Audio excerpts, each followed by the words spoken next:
Ellen McCauley put it up. We're talking about being honest and self-deception. Remember a few weeks ago I was talking about how they filmed people eating in a restaurant and then they asked them how much bread they ate, and they're like 17% said they had no bread at all when on camera it showed them eating bread.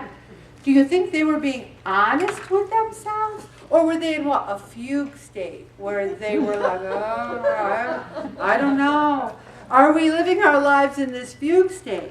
But the thing is, if our biggest obstacle in life is we want to live a fulfilling life, we have to be honest with ourselves. We lie to ourselves about how much we really ate today. Have we ever done that, anybody? Mm-hmm. Have we ever on our food log wrote half a cup when it was more like half the whole pot? Also, we lie to reflect our aspirational goals. What that means is you say, I'm going to a party and I'm not going to drink at all because drinking's got calories and I'm on this plan and I'm not going to do it. And you get there and an hour later you're like dancing in the middle of the room with a beer in your hand. You lie to reflect what you want to do. And this is the one where they say you look fantastic when their cleavage is hanging out to cleavage. But the thing is, that's a hard one. You know, that is a hard one because you don't want to hurt someone's feelings. Or, you know, they have a new haircut. I always look at those things as, you know, back when I went to religious ed, you know, and there was a kid who said to Father Bellegati, said, Father, like sometimes people will call, remember when there weren't cell phones, there was a black phone with a dial? Sometimes people will call for my mother, and before it rings she says, tell him I'm not home, but she is home, Father. So do I have to confess that as a lie at confession? And Father Bellegati thought about it for a moment, and he thought, well, you're doing number one, you're honoring your father and mother, and they have to deal with their own sins and their own confession. As far as you're concerned, you can say this in your head. No, my mother's not home right now. And then under your breath you say, to you. She's not home today, to you. So I always thought about that. And I always thought, well, Father Bellegati said, you know. So sometimes you say, you know, oh, your top looks great. And then under your breath you go, I did it, Lord, to be nice. It doesn't really look great. But there's little things that aren't that big of the deal, and then there's things that are a big deal. Like if someone is out there and they're saying, you know, I am not pro-life at all, and anyone who is pro-life I think is a religious zealot, and they're ridiculous.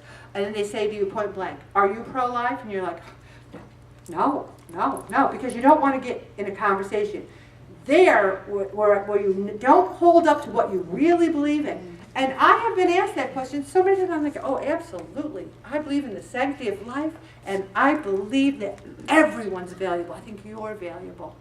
You're so valuable, and so am I. So I will be honest about my core beliefs. Also, I love this one. We live our truth whether we are honest about it or not. We live it. Now, you could say when you weigh 371 pounds, I'm not that fat, but you're still living the truth, and you're kind of fat, you know, but you can live it and say, I'm not that fat, but you aren't. So you live your truth whether you're honest with it or not. Also, we often use painful life experiences to justify not being the best we can be. How can I take care of myself when I'm the adult child of an alcoholic? Hello? Get over it. Talk about it. Go to counseling if you have to. But if you're defining your present on bad things that happened to you in your past, you're robbing yourself of a fulfilling life. Also, looking back at life with regret, it's hard to get over because you can't change the past, but we can change the present. And here's brutally honest reasons why you're not losing weight. And I'm going to be honest because a lot of people in this group can be brutally honest with this. If you blame yourself, you will be successful. If you blame everyone else, you won't. The blame starts here. I am responsible. Number 2, you can't make a sacrifice. Somebody said to me tonight, why do you hate pizza so much? And I said to them, Oh, I don't hate pizza. I love pizza. I love it, love it, love it. But pizza does not love me. It does not love me. It's sodium, calories, carbs. Pizza has never loved me. I had to give it up. If you're in a relationship with something that does not love you back, it's good to end it. So no, I don't hate pizza. I love it, but it doesn't love me back. You have to make sacrifices to stay healthy. And listen to this statistic. 90% of your diet has to be perfectly healthy. 90%. 10% can be deviations. And this isn't just to live life, lose weight. This is to live life. Live life. 90%'s got to be healthy. 10% can be deviations. If you're trying to lose weight, I take it more like almost 100% should be healthy choices. Because you're trying to maintain. I thought we were in a weight loss group, not in a maintenance group. Also, you don't know what a treat is. They even defined what a treat is. Something that is out of the ordinary. That's the operative phrase there. And gives great pleasure.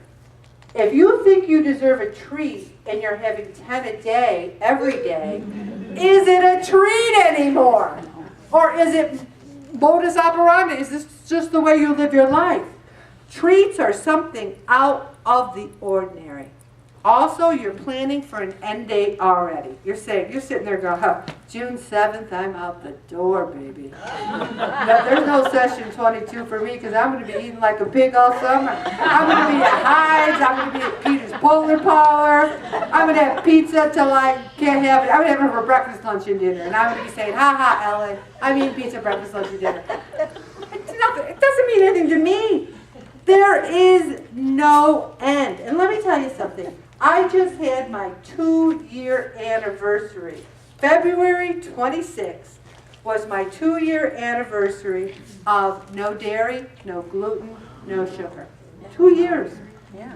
Now, what's interesting about that is I've had a few beers on vacation on Memorial Day and Christmas, but I've only had dairy once in 2 years. On vacation, I had 2 scoops of ice cream, made me sick.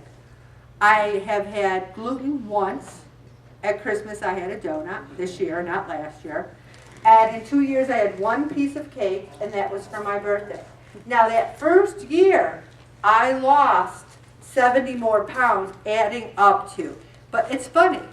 I exercise every day, tons, have no dairy, gluten, or sugar, and I haven't lost any weight this whole session, really. I mean, not really. And the thing is, I'm happy as a clam. If this is what I need to do to maintain my current weight loss, I'm happy. I am probably going to do it forever because I like the way it makes me feel. If something in your life makes you feel good, wouldn't you continue doing it? It's not a sacrifice for me. Here's something that's big. You want results faster than your laziness. Listen to that again. You want results faster than your laziness. So you think in a week you can lose 10 pounds or take this or do this. It doesn't matter how long it takes. The results. I look at Mary Ellen. 10 years, 40 pounds. I think that's excellent. I think it's excellent. So for 6 years she didn't lose any weight. She didn't gain any. Who's got a clock? Who over there said, oh, Mary Ellen, oh, it took you 10 years? So what? So what? You know, what's it to you, Julia? It doesn't matter. And here's something else. The way you look at life, you have a bad attitude. It's either a cold, miserable winter day or a chance to learn to cross-country ski. If the roads are icy and snowy tomorrow and I make it to work, it's a testament to my strong faith in God and my excellent Syracuse driving. It's either a boring meal of roast and vegetables or a gift to spend time with loved ones over a bounty of food that many people would literally kill for. It's either a workout you have to do or a celebration of the amazing gift your healthy body is. Your life is yours to live. Be reasonable, be responsible, and realistic. I like this one. I'm not fat, I just have big bones. Self-deception and weight loss. I love this. They talked about this woman who said, I don't believe in the body mass index is correct because at my height it says I'm obese, and that's just not right. And what's really funny is the entire room became silent because no one said, oh, you're not obese, because she was. So her blind spot was very evident to everyone around her. We underestimate our body size. How many epiphanies does it take to realize that a particular lifestyle is unhealthy and needs to change? Self-awareness is the ultimate personal power. The difference between people who fail and those who succeed are the ones who can successfully negotiate their inner self and win. I'm going to stop right there, Bob.